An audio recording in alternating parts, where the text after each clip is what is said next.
Hey guys, what's up? It's Ashley. Welcome back to my channel.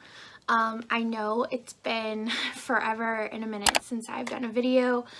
I've been pretty much MIA all summer, but I am a teacher, so I do have summers off, and I was kind of just being lazy and enjoying time with my family. So now that we are getting back in the swing of things and going back to school, I thought a good first video back would be some good back to school recommendations.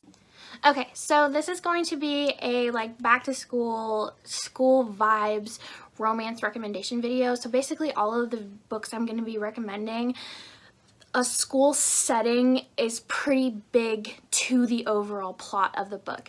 So I have some high school romances and I have some college romances and I think maybe one or two teacher romances.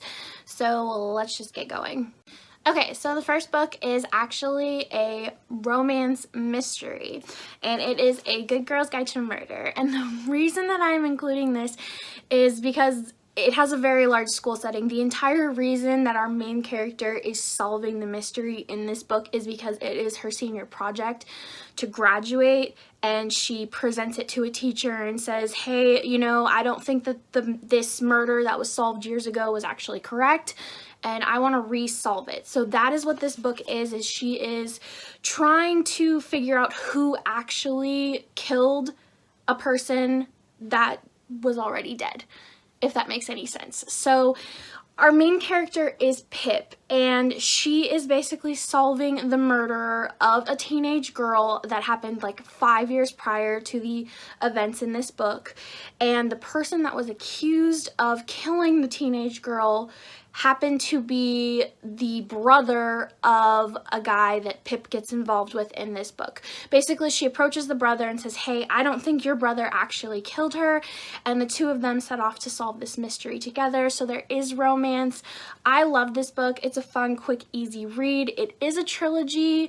You don't have to read the other two books if you don't want to, but I really like them because the book or the mysteries in the other two books, you find out they all intertwine each other and the whole story comes full circle. So I love this one. I think it's a great school, fall, cozy kind of mystery romance vibe. Okay, and then majorly switching gears, I have a bully romance, which is actually Bully by Penelope Douglas. This was Penelope's first novel ever. In fact, there is a new spin-off series to this original series that just came out in March. It is the Hellbent series. Also pretty good. So this is your original book. Like I said, it is a bully romance. It does take place in high school senior year, I believe the very beginning of the school year.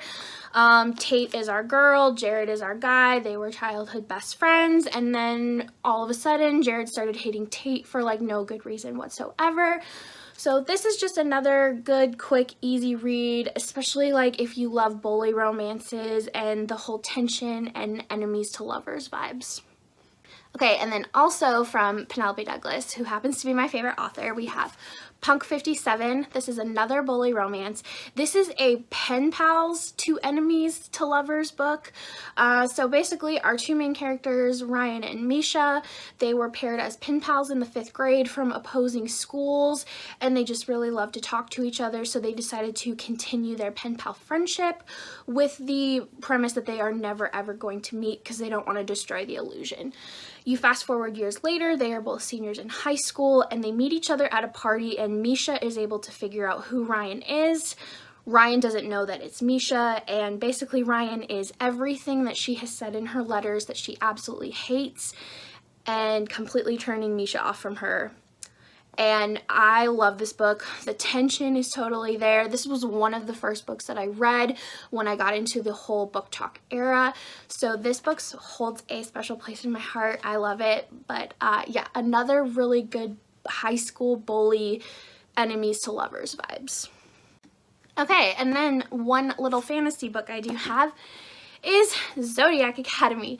I absolutely love this series. I am obsessed with it. I talk about it all the time on my TikTok and my Instagram. So if you're one of those people that follow me on there, I'm sorry, but I do obsess over this series.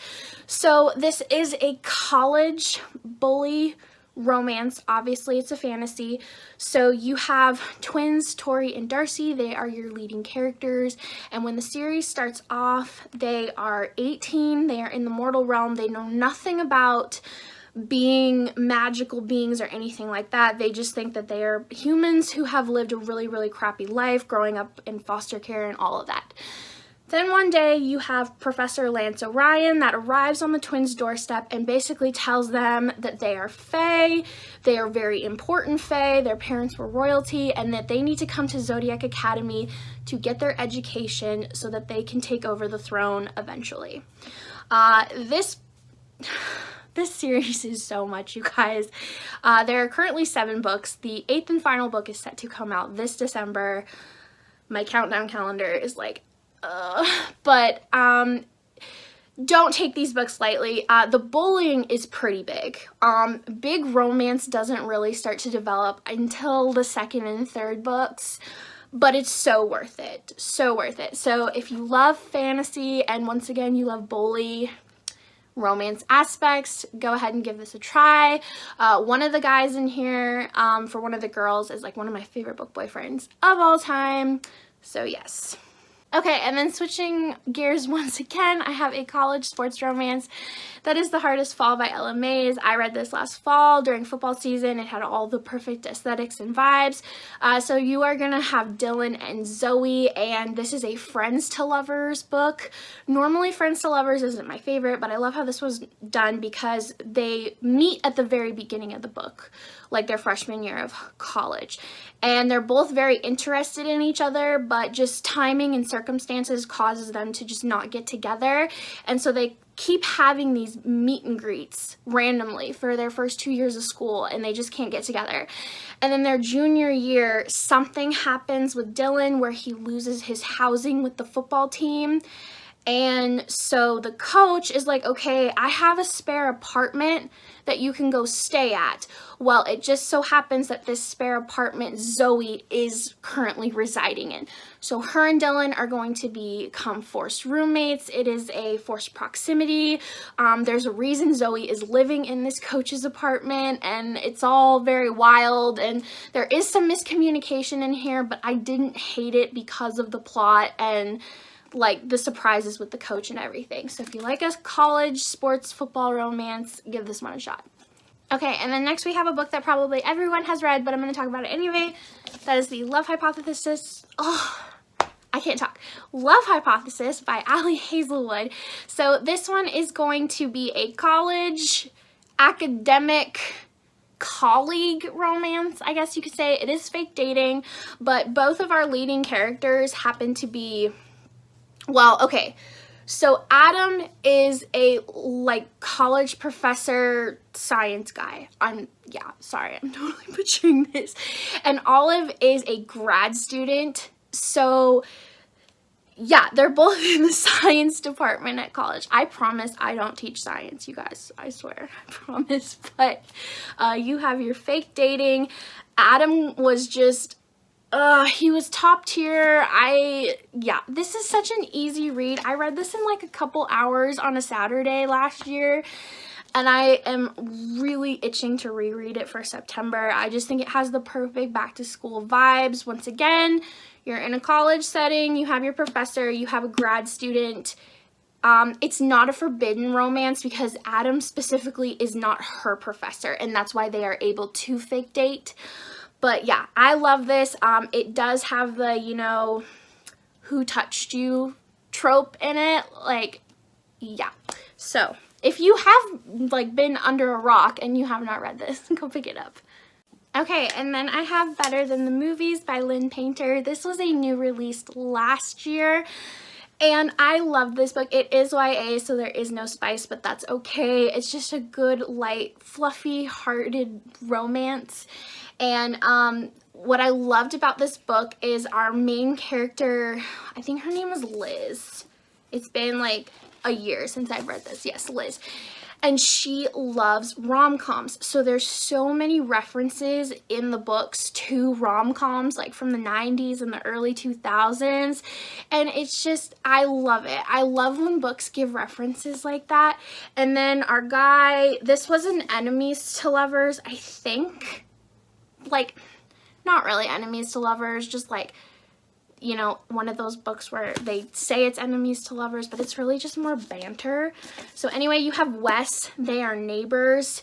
And once again, this is a fake dating because a guy that Liz used to have a crush on, if I remember correctly, he moves back to town and she's trying to get his attention. So Wes volunteers to fake date her to help. But in the process, of course, there's going to be jealousy from both characters, as there are females that flirt with Wes in return.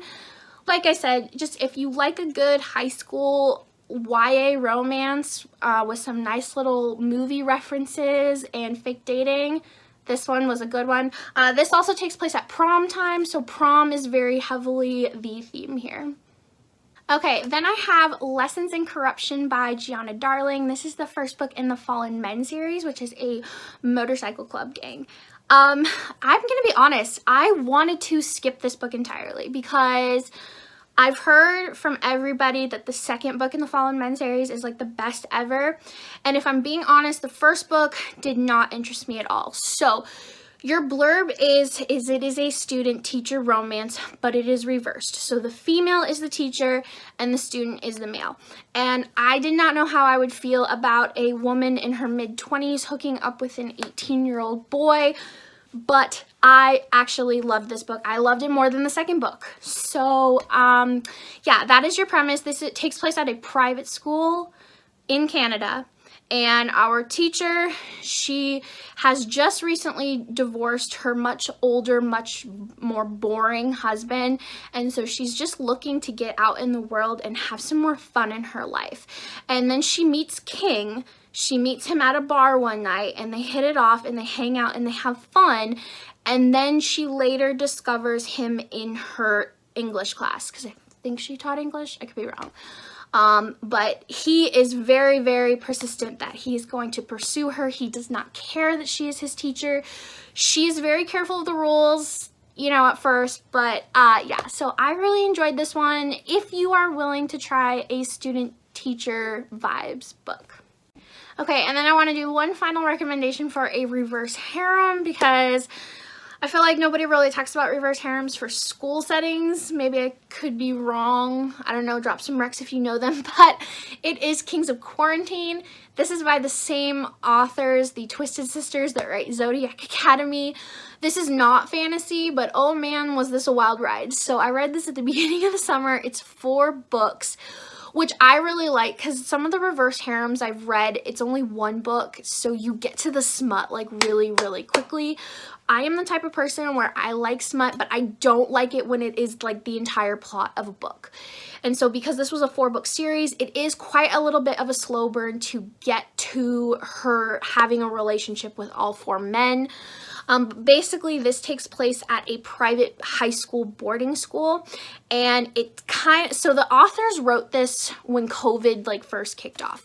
So the premise of this book is that there is a virus going around America, and so the students at this school are safer staying at school than going out into the real world. So basically what happens throughout the book is it gets to the point where they have to have all the students on lockdown, but our main character, Tatum, is brand new to this school. She hits it off with one of the guys like the first night she's there, Blake. They hook up, they get together. But the very next day, Blake finds out that Tatum's father could actually be heavily involved with the scientist who released this virus onto the world, while his mother happened to have died from this virus some months previous. So Blake is all out to get revenge on Tatum, and he brings it up to his 2 roommates, Saint and Kion. And all 3 of them are like, okay, we're bros, let's band together, let's get this girl, let's tear her down. And the ways that they do it, it just, oh my gosh. This was probably the biggest bully romance that I have ever read. There were parts that were really frustrating. I wanted to like throw my Kindle across the room, but Tatum was just a very strong character and she fought back. And then the fourth guy in this reverse harem is a professor at this school, so it just gets really wild and crazy. So just go download it on KU and give it a shot. Alright guys, that is going to do it for my back to school romance recommendations. I'm sorry, this video was kind of all over the place. Like I said, it has been a very good hot minute since I have sat down and done a proper YouTube video. So I apologize for being all over the place. But anyway, if you guys have any more back to school setting vibes books, go ahead and drop them down below. And I will see you guys next time. Bye!